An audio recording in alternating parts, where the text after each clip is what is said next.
Hvala na 1 minutu, gospodin Sinčić. Hvala vam.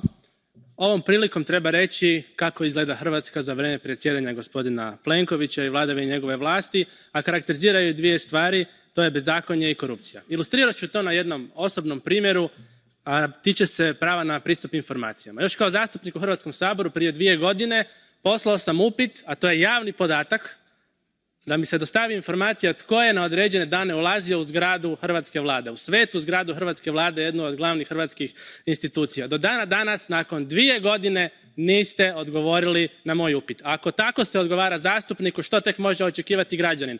Rok vam je bio 2 tjedna. Zakon vam kaže 2 tjedna.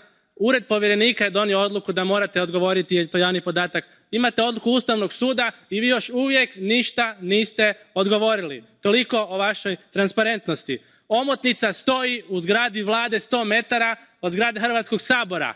Odbijete dati poštu, primiti poštu. Tako se ne ponaša državnik, niti premijer, tako se ponaša sitni prevarant. A zašto sve to radite? Da zaštitite svoje prijatelje koji su ilegalno, potajno u zgradi Vlade se sastajali i pisali zakon koji su sebi dodijelili poslove od 500 milijuna kuna. Sukob interesa za hrvatske primjere bez presedana.